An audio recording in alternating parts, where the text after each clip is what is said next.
کام نہ کرنے پر زارا سے ان کے دل میں غصہ اکٹھا نفرت بڑھتی گئی، اور نفرت میں اضافہ ہوتا ہے کہ قدیر سغرا کی 6 بیٹیوں کا اکلوتا بھائی ہے، اس کا اکلوتا بیٹا ہے۔ سغرا اپنی سگی بہن کی بیٹی کو بہو بنا کے تو اپنے گھر لے آتی ہے، لیکن اسے یہ برداشت نہیں ہوتا کہ میرا بیٹا اپنی بیوی سے محبت کرتا ہے، اور پھر سونے پہ سہاگا کہ وہ اپنی بیوی کو سعودیہ بلا لیتا ہے۔ یہ ایک بہت بڑا تیر تھا جو بڑے شدید نشانے پہ لگا، اور سغرا کی نفرت میں اس حد تک اضافہ ہو گیا کہ وہ پہل یہ کوشش کرتی رہی کہ طلاق ہو جائے، لیکن وہ برملا اس کا اظہار نہیں کر سکتی تھی۔ وہ ڈھکے چھپے الفاظ میں اس طرح کے حالات پیدا کرنے کی کوشش کرتی تھی کہ یہ میاں بیوی میں ناچاکی ہو جائے، لیکن وہ ہو نہیں سکی۔ قدیر اپنی بیوی سے بے انتہا محبت کرتا تھا، اور وہ آج اس کے مر جانے کے بعد بھی اسی لیول پہ اس سے محبت کرتا ہے۔ قدیر بالکل بھی اپنی فیملی کو سپورٹ نہیں کر رہا، وہ اپنے سسر کے ساتھ اس مقدمے کی پیروی کر رہا ہے۔ اس میں چند چیزیں جو حقائق ہیں وہ میں آپ کو پہلے عرض کر دیتا ہوں۔ نجومی کا ایک کردار آ رہا ہے جی، اس نے کہا تھا کہ آپ کے گھر پہ اسیب ہے، اور اگر آپ اپنی بہو زارا کو قتل کر کے اس کو ٹکڑوں میں تقسیم کر کے مچھلیوں کو کھلا دیں تو آپ سے اسیب کا اثر زائل ہو جائے گا۔ پھر ایک چیز بہت جنم لے رہی ہے کہ جی قدیر اپنی فیملی کو، اپنی ماں اور بہن کو معاف کر دے گا۔ تو یہ میں آپ کو آگے چل کے بتاتا ہوں، پہلے میں آپ کو تھوڑا سی اس کیس پہ روشنی ڈال دوں تاکہ لوگوں کو سمجھنے میں مدد ملے۔ یہ کہانی کوک ہوتی ہے لاہور میں۔ قبل ازیں سغرا اپنے دیگر رشتہ داران کو، اپنے ملنے والوں کو اپنی بہو کی برائیاں کرتی رہتی تھی، اور وہ اپنے دل کی بھڑاس نکالتی رہتی تھی۔ سغرا لاہور آتی ہے اپنے قریبی عزیز سے ملنے کے لیے، وہاں پہ بھی وہ اپنے اس دکھ اور اس غم و غصے کا اظہار کرتی ہے، اور وہاں پہ جلتی پہ تیل چھڑکا جاتا ہے کہ اس گھر کے مکین اسے کہتے ہیں کہ ایہو جی نو تے وڈ دینا چاہیے تھا، یہ کو جان چھڑا انہوں مغروں لا۔ سغرا کے اندر کی آگ کو ایک راستہ مل جاتا ہے، ایک شگاف مل جاتا ہے جس سے وہ لاوا باہر نکل سکے۔ وہ وہیں پہ اس قتل کو پلان کرتی ہے، اور اپنے اس قریبی عزیز کے لے پالک نوید کو اس میں ہائر کرتی ہے۔ مطلب لاہور میں بیٹھ کے ساری یہ پلاننگ لاہور میں ہوتی ہے۔ نوید جو کہ اس کا لاپالک بیٹا ہے، اس کو پیسوں کا لالچ دیا جاتا ہے۔ اولین سطح پہ اس کو جائز کیش ایزی پیسہ کے ذریعے 10,000 روپیہ بھی بھجوایا جاتا ہے، اسے فرانس بھجوانے کا لالچ بھی دیا جاتا ہے۔ یہاں پہ ایک اور چیز جو بڑی غلط پھیلی ہوئی ہے کہ شاید یاسمین کے نوید کے ساتھ کوئی ناجائز مراسم تھے، کہانی ہے، اس کی کوئی حقیقت نہیں ہے۔ نہ سغرا کے کوئی مراسم تھے، نہ یاسمین کے کوئی مراسم تھے۔ یہ وہ ایک ساس بہو کی کشمکش تھی جس کا شکار وہ بچی ہو گئی۔ بروز وقوع، اس سے پہلے میں عرض کر دوں کہ یہ قتل 3 دن پہلے ہو جاتا، لیکن چونکہ قدیر اپنی بیوی کے ساتھ مسلسل رابطے میں رہتا تھا، وہ آپس میں مسلسل گھنٹوں گفتگو کرتے تھے، تو جمعہ کے دن یہ قتل نہیں ہو سکا کیونکہ سعودیہ میں چھٹی ہوتی ہے۔ زارا جب پاکستان آ جاتی ہے سعودیہ سے اپنی زچگی کے ایام پورے کرنے کے لیے، تو اسی دن سے ساس یہ پلان کرنا شروع کر دیتی ہے کہ اب زارا کو ٹکانے لگانا ہے، لیکن 3 دن تک اپنے خامند قدیر کے ساتھ رابطہ مسلسل رہنے کے باوجود کی وجہ سے یہ قتل نہیں ہو سکتا۔ اور پھر منڈے والے دن فائنلی پلان کے مطابق نوید کو گھر کی بالائی منزل پہ، جہاں کہ زارا رہائش پذیر تھی، اس کے جو سسرال ہیں، اس کی بالائی منزل پہ ایک کمرے میں ٹھہرا دیا جاتا ہے، اور انتظار کیا جاتا ہے اس وقت کا کہ جب زارا گہری نیند میں چلی جائے۔ زارا گہری نیند میں چلی جاتی ہے، یاسمین بھی آ جاتی ہے۔ یاسمین کا کردار یہ ہوتا ہے کہ اس نے گرد و نواح پہ نظر رکھنی ہے، اس نے بچوں کو دیکھنا ہے کہ کوئی شور شرابہ نہ ہو، کوئی واویلا نہ ہو، اور ماں، ساس، خالہ، 3 رشتے وہ اپنے بیٹے کے گھر کو تباہ و برباد کرنے کے پلان کو عملی جامہ پہنچاتے ہیں۔ سغرا اس کمرے میں داخل ہوتی ہے جہاں زارا سو رہی ہے، گہری نیند۔ نوید اس کمرے میں داخل ہوتا ہے قتل کی واردات کو انجام دینے کے لیے۔ اس کے لیے انہوں نے پہلے سے تیاری کی ہوئی ہے، ایک ٹوکا اور ایک چھری ایک مقامی دکان سے را خریدتے ہیں، پھر اس کے بعد اس کو جو وہ چھریاں تیز کرنے والی مشین ہوتی ہے اس پہ اس کی ایجز کو شارپ کروایا جاتا ہے. مکمل تیاری کے ساتھ یہ اس کمرے میں داخل ہوتے ہیں. زارا سو رہی ہے, سغرا اس کے گھٹنوں پہ سوار ہو جاتی ہے. سغرا جو ہے وہ اس کو اس سخت انداز میں دبوچ لیتی ہے کہ وہ ہل نہیں سکتی. نیند سے بیداری کے بعد چند لمحے کے لیے, چند سیکنڈ کے لیے تو زارا کو یہ سمجھ ہی نہیں آتی, اور وہ جیسے کسی انسان کے اوسان خطا ہو جاتے ہیں, وہ اپنی ساس کی طرف دیکھ رہی ہے اور وہ نوید کو دیکھتی ہے, اسے کچھ صورتحال کی سمجھ نہیں آتی. اسی اثناء میں نوید پہلے اس کا گلا دباتا ہے, پھر اس کے منہ پہ ہاتھ رکھتا ہے, پھر تکیہ رکھتا ہے, اور اس بات کا یقین کر لیتے ہیں کہ اب یہ زندہ نہیں ہے, اس کی روح قفس عنصری سے پرواز کر چکی ہے. اسے قتل کر دیا جاتا ہے. اب ہے معاملہ ڈسپوزل کا.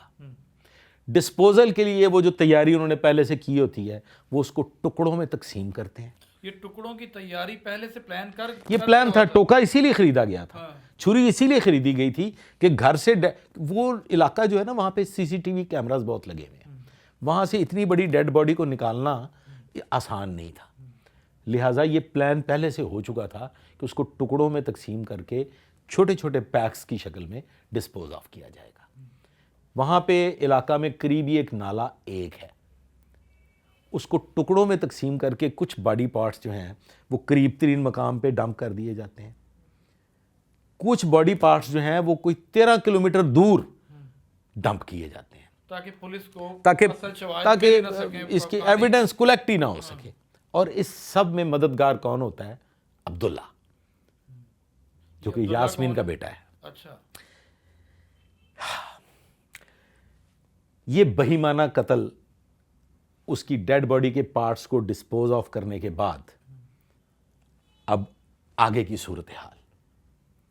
آگے کی صورتحال یہ ہے کہ قدیر اپنی بیوی کو فون کرتا ہے, اس کا فون پاورڈ آف ہے. باپ اپنی بیٹی کو فون کرتا ہے, قدیر کا سسر, اس کا فون پاورڈ آف ہے, جو کہ کبھی ہوا نہیں تھا. یہاں سے شکوک و شبہات جنم لیتے ہیں کہ آخر ہوا کیا. وہ اپنی سمدن کو فون کرتا ہے, قدیر کا سسر, کہ بیٹی سے بات نہیں ہو پا رہی, میری اس سے بات کرواؤ. تو سمدن ایک عجیب و غریب جواب دیتی ہے کہ وہ تو بیٹا بھی ہمارے پاس ہے اور وہ تو کہیں چلی گئی ہے, اور وہ صبح 6:40 کی گھر سے جا چکی ہے. وقت گزرتا جاتا ہے, وقت میں مزید اضافہ ہوتا چلا جاتا ہے, جو کہ حالات جو ہے وہ اتنے مشکوک ہو جاتے ہیں کہ ایسا کبھی نہیں ہوا. قدیر اپنی جگہ پہ پریشان ہے, بیوی کو فون کر رہا ہے, فون پاورڈ آف مل رہا ہے, ماں کو فون کرتا ہے, وہ کوئی جواب نہیں دیتی, اپنی بہن کو فون کرتا ہے, وہ مثبت جواب نہیں دیتی, اور سب کے سب یہ کہہ رہے ہیں جی وہ تو بھاگ گئی ہے. یہ ایک ایسا سوال تھا جس پہ قدیر شدید پینک ہو جاتا ہے, بیٹی کا باپ بھی پینک ہو جاتا ہے, مطلب رنگ دیا کہ وہ کسی اور لڑکے کے ساتھ کہ وہ بھاگ گئی, وہ نس گئی ہے. اب یہاں پہ قدیر فون کرتا ہے, کسی اپنے رشتہ دار کو فون نہیں کرتا, وہ فون کرتا ہے اپنے سسر کو جو کہ پولیس میں ASI ہے. وہ اسے فون کرتا ہے کہ جی آپ فوری طور پہ پہنچیں اور معلوم کریں کہ آخر کیا ہوا, کچھ ہمیں بھی تو پتہ چلے. وہ آل دا وے لانگ گجرانوالہ سے ڈسکا پہنچتا ہے, وہاں جا کے وہ ان سے سوال و جواب کرتا ہے. تو سوال کے جواب میں یہی بتایا جاتا ہے کہ وہ کہیں بھاگ گئی ہے, اور فون اس کا پاورڈ آف ہے, رابطہ ممکن نہیں ہے. اب وہ بھی چونکہ ایک پولیس آفیسر ہے, وہ انہی شکوک و شبہات کو لے کے پولیس کو اپروچ کرتا ہے. یہاں پہ پولیس حرکت میں آتی ہے. اولین سطح پہ علاقہ کا SHO تفتیشی ٹیم موقع پہ پہنچتی ہے. وہاں پہ وہ دیکھتے ہیں کہ بڑی شدید بو موجود ہے پرفیومز کی, عطریات کی, جو کہ نیچرلی اتنی نہیں ہوتی. تو وہ اس کا حد سے زیادہ ہونا پولیس کے لیے ایک سوال بن جاتا ہے. اب یہاں پہ انٹری ہوتی ہے عابد رشید DSP کی. وہ چونکہ بڑا ٹیکنیکل پولیس آفیسر ہے, لاہور میں بے تحاشا ایک طویل عرصہ بطور SHO کام کرتا رہا ہے. عابد رشید فوری طور پہ 3 کام کرتا ہے. ایک کام تو وہ یہ کرتا ہے کہ یہ جو گھر کے مکیں ہیں ان سب کو وہ ایک سائڈ پہ الگ الگ کر دیتا ہے کہ ان کو تو بٹھا دو جی, ان سے بات کرتے ہیں بعد میں. وہ خوشبو کو لے کے بڑی الارمنگ ہوتی ہے، وہ جو گھر میں پھیلی ہوئی خوشبو ہے اس کو لے کے. اب یہ وہ پوائنٹس نوٹ کر رہا ہے کہ یہ نارمل نہیں ہے. There is something abnormal in this case. اب سب سے پہلا کام وہ یہ کرتے ہیں کہ وہ اس کی جو زارا ہے اس کے موبائل کی ڈیٹا لیتے ہیں. جب اس کے موبائل کا ڈیٹا لیتے ہیں تو پتہ چلتا ہے کہ اس کا موبائل فون 9 بجے جائے وقوع پہ پاورڈ آف ہوا ہے، جبکہ بتایا یہ گیا کہ وہ صبح 6:40 کی گھر سے جا چکی ہے، جو کہ عام لوگ بتا رہے ہیں 7 بجے. تو وہ یہ بڑا ایک اور سوال جنم لے لیتا ہے کہ یہ کیوں کہا جا رہا ہے کہ وہ 7 بجے گھر سے جا رہی ہے تو 9 بجے فون کون پاور آف کر رہا ہے؟ جو کمرہ ہے اس کی سچویشن کچھ اس قسم کی ہے کہ وہاں سے کوئی چیز نہیں ہلی ہوئی، نہ کوئی کپڑا لیا گیا ہے، نہ کوئی اور اس طرح کی ضروری چیز جو کہ خاتون اگر گھر سے جا رہی ہے تو اس کو لے کے جانی چاہیے، وہ بھی نہیں لی گئی. ڈریسنگ ٹیبل بالکل ویسے ہی ہموار ہے، اس پہ جو رات سے اگلے دن کی صفائی سے پہلے کی صورتحال ہونی چاہیے، مٹی کی ایک باریک سی لیئر بھی موجود ہے جو اس بات کی نشاندہی کر رہی ہے کہ اس ڈریسنگ ٹیبل پہ بھی کوئی ہاتھ نہیں لگایا گیا. تو وہ کیسے، کون سا چھلاوا تھا جو اچانک غائب ہو گیا اور وہ کدھر غائب ہو گیا؟ یہ بڑے سوالات تھے. سی سی ٹی وی فوٹیج فوری طور پہ تیسرے سٹیپ میں حاصل کی جاتی ہے. وہ سی سی ٹی وی فوٹیج یہ بتاتی ہے کہ اس گھر کے مکین اندر جاتے ہوئے دکھائی دے رہے ہیں، گھر سے باہر جاتے ہوئے گھر کے مکین دکھائی دے رہے ہیں، اور وہ بھی کہیں دور نہیں جا رہے. عقبی دروازہ استعمال کیا جاتا ہے جو کہ اس گھر میں ایک پچھلے سے بھی راستہ ہے. گھر سے زارا کے جانے کی کوئی ایویڈنس نہیں ملتی قطعی طور پہ. ساری فوٹیجز دیکھنے کے بعد یہ پتہ لگتا ہے کہ زارا باہر نہیں گئی. اب پولیس ٹیکنیکل اور جو ایک پولیس کا روایتی طریقہ تفتیش ہے، وہ روایتی طریقہ تفتیش عمل میں لایا جاتا ہے جو کہ کسی صورت میں بھی آپ اسے دامن نہیں بچا سکتے. ساس کو، قدیر کی بہن کو، عبداللہ کو، نوید غائب ہے، ان کو شامل تفتیش کیا جاتا ہے. عبداللہ ساری کہانی بیان کر دیتا ہے. وہ بچہ ہوتا ہے اس لیے اس کو جو ہے وہ سارا وہ بریک ہو جاتا ہے، لیکن ساس اور بیٹی پروں پہ پانی نہیں پڑنے دیتے. یہاں پہ عابد رشید میرے طریقہ تفتیش کو استعمال کرتے ہوئے پھر فائنلی یاسمین بھی بکتی ہے اور سغرا بھی بکتی ہے، اور پتہ چل جاتا ہے کہ یہ سٹوری کیسے کوک ہوئی. اس بیچاری مظلوم بچی کو اس کے پیٹ میں بچے سمیت کیسے قتل کیا گیا، اور پھر اس کے منہ کو اور سر کو کیسے چولہے پہ رکھ کے جلایا گیا تاکہ اس کی شناخت ہی ختم ہو جائے. اچھا بابر صاحب، یہ اس کی اسپیسیفک وجہ کیا ہے کہ شناخت ختم کرنا تھا یا غصہ اتنا زیادہ تھا کہ اس کو جلا کے رکھ؟ نہیں، وہ بنیادی طور پہ اس کی شناخت مٹانا تھا. مطلب یہ ٹیکنیکل پوائنٹ سے بھی اتنے تیار تھے، اتنے پریپیئر تھے کہ ہم لوگ اس طریقے سے ایگزیکٹلی. دیکھیں جی، ہمارے سوشل میڈیا نے اور کچھ ایک زیادتی ہے میں سمجھتا ہوں کہ عوام کو اویئرنیس دینے کی بجائے، جرم سے خوفزدہ کرنے کی بجائے، ہم جرم کے کچھ ایسے طریقے لوگوں تک پہنچا رہے ہیں کہ جس سے لوگوں کو ٹریننگ مل رہی ہے. اور میں سمجھتا ہوں کہ وہ زیادتی ہو رہی ہے. جو معاشرہ جنم لینے جا رہا ہے وہ بڑا بھیانک معاشرہ جنم لے گا اگر ہم عوام کی درس و تدریس مثبت خطوط پہ نہیں کریں گے. اب پولیس کا کردار شروع ہوتا ہے ریکوریز کے حوالے سے. پولیس وہ تمام باڈی پارٹس جو قریب ترین پھینکے گئے، جو دور پھینکے گئے، وہ forensic science laboratory P F S A کی مدد سے ملزمہ سغرا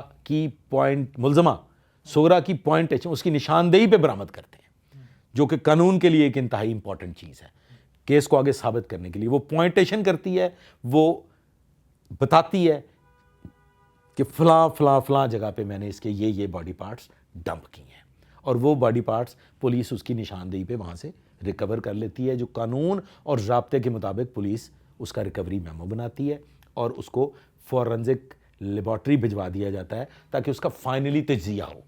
اب اس میں چیز کیا ہے؟ باڈی پارٹس مختلف مقامات سے ملے ہیں، ان کا ڈی این اے ہو رہا ہے. یہ ثابت کرنے کے لیے قانون کے تقاضے پورے کرنے کے لیے کہ یہ یہ ایک ہی باڈی ہے، یہ ایک ہی باڈی کے پارٹس ہیں۔ دوسری چیز جو اس میں امپورٹنٹ ہے وہ یہ ہے، پولیس نے بہترین کیس تیار کیا ہے، بڑا زبردست، بڑا سالڈ کیس۔ جائے وقوع سے فورنزک سائنس لیبارٹری کی مدد سے بلڈ سٹینز ریکور کر لیے گئے ہیں۔ آلات قتل پہ موجود بلڈ کے جو خون کے نشانات ہیں، جو سٹینز ہیں، وہ ریکور کر لیے گئے ہیں۔ غسل خانے سے، کچن سے، رائٹ لیفٹ، جہاں جہاں بھی سٹینز موجود تھے، وہ ایک خاص قسم کی لائٹ ہوتی ہے۔ جب وہ لائٹ آپ سرفیس پہ ڈالتے ہیں تو جو بھی اس قسم کے داغ ہوتے ہیں، جو دھبے ہوتے ہیں، وہ واضح ہو جاتے ہیں، اور پھر کیمیکل کے ذریعے ان کو حاصل کر لیا جاتا ہے، اور پھر فورنزک سائنس لیبارٹری اس کا تجزیہ کرتی ہے۔ اب کیس اپنے تکمیل کے مراحل طے کر چکا ہے۔ اس میں امپورٹنٹ چیز یہ ہے کہ ڈسٹرکٹ پروسیکیوٹر، جو اس ڈسٹرکٹ کے پروسیکیوٹر ہیں، ڈسٹرکٹ پروسیکیوٹر، وہ اس کیس کی خود نگرانی کر رہے ہیں۔ ان کی نگرانی میں قانون کے عین مطابق، قاعدے کے عین مطابق تمام شہادتیں اکٹھی کر لی گئی ہیں، ان کے لیبارٹری ٹیسٹ ہو رہے ہیں، اور یہ کیس انشاءاللہ تعالی بہت جلد، ملزمان جو ہیں وہ حراست میں لیے جانے کے بعد اب اپنے اپنے انجام تک پہنچ چکے ہیں۔ کیس کا ٹرائل ہوگا اور ان کو قرار واقعی سزا ملے گی۔ سر امپورٹنٹ پوائنٹ ہے یہاں پہ، میں اس کو کلیئر کر دوں، یہ اینڈنگ پوائنٹ ہے۔ لوگوں میں غلط فہمی پائی جاتی ہے کہ قدیر اپنی ماں کو اور اپنی بہن کو معاف کر دے گا، اس پہ کراس لگا دیجئے۔ قدیر کے پاس کوئی اختیار ہی نہیں ہے کہ وہ اپنی بیوی کا قتل معاف کر سکے۔ قانوناً، شرعاً وہ اس کا وارث نہیں ہے، وارث ہے باپ، جس کی مدعیت میں مقدمہ درج ہوا ہے۔ اور اب ایک نئی چیز میں ایڈ کر دوں تاکہ لوگوں کے جو شکوک و شبہات ہیں وہ دور ہو جائیں۔ مدعی مقدمہ بھی اب معافی نہیں دے سکتا نئے قانون کی روشنی میں۔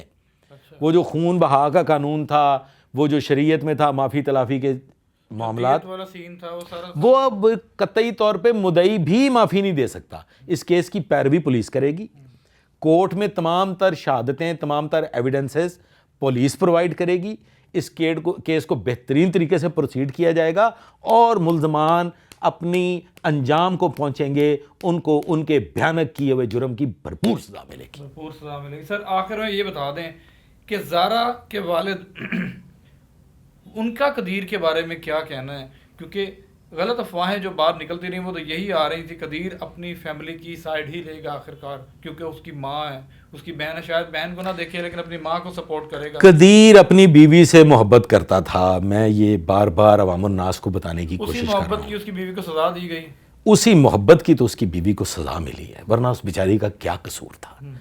مطلب کیا ہی کر دیا اس باپ کی اکلوتی بیٹی نے، اپنی سگی خالہ کے، جو کہ ماں جیسی ہوتی ہے، ماں سی۔ اور سر کہا یہ جا رہا ہے کہ بڑے لاڈ سے اس کو بیاہ کے لے کر گئی تھی اپنے اکلوتے بیٹے کے لیے، بڑے لاڈ پیار سے، بڑے چاؤ سے بیاہ کے لے کے گئی تھی، اور وہ اس کا دوسرا گھر تھا یار۔ وہ تو وہاں پہ ایک امن کے گہوارے میں گئی تھی، اس امن کے گہوارے کو ایک شیطانی کھیل کھیل کے ایک شیطان کا ڈیرا بنایا گیا۔ قدیر قطعی طور پہ اس کا ساتھ نہیں دے گا۔ قدیر اپنے سسر کا بھرپور حمایتی ہے، اس کا مددگار ہے، اور آج کے دن تک کیس کی پیروی کر رہا ہے، اپنے سسر کی مدد کر رہا ہے۔ سر زارا کی جو باقی نندیں ہیں، کیا ان کو بھی گرفتار کیا گیا؟ ان سے بھی کوئی تفتیش کی گئی کہ صرف یاسمین اور سغرا کے ساتھ ہی؟ کراس کہانیاں ہیں، فلاں کو حراست میں لے لیا گیا، نجومی حراست میں آ گیا، فلاں نہیں یار۔ دیکھیں 4 ملزمان ہیں، Sughra be be main accused, Naveed main accused, عبداللہ، یاسمین معاونت، مددگار، جائے وقوع کی نگرانی کرنے، عبداللہ باڈی پارٹس ڈسپوز آف کرنے، سغرا قتل کرنے، نوید قتل کرنے جیسی بھیانک واردات کے ملزمان ہیں، اور ان 4 کو ان کے کیے کی سزا ملے گی، اس کے علاوہ کوئی ملزم نہیں ہے۔ بہت شکریہ جی، ان کے کیے کی سزا ملے گی۔ ناظرین برداشت کا یہ ذرا قصہ سن لیں۔ ایک دفعہ ظہیر الدین بابر صاحب نے بتایا ہے کہ اس کو اپنے بیٹے کے ساتھ بہو اور بیٹے کا پیار پسند نہیں آیا۔ سکی خالہ اپنی بھانجی کو بیاہ کر لاتی ہے بڑے لاڈ کے ساتھ، اور اس کے بعد جس وقت بیٹے کی شادی کی جاتی ہے تو ماؤں کو کم از کم اتنا تو خیال رکھنا چاہیے کہ کسی کی بیٹی بیاہ کر لائے ہیں ان کو بھی عزت اپنی بیٹی کی طرح ہی دیں، نہ کہ زارا کی طرح سلوک کیا جائے اور خود سلاخوں کے پیچھے چلے جائیں۔ دیکھنا یہ ہے کہ زارا کے والد کو اب انصاف ملتا ہے یا نہیں ملتا۔ ہمیں اجازت دیجیے، اللہ حافظ۔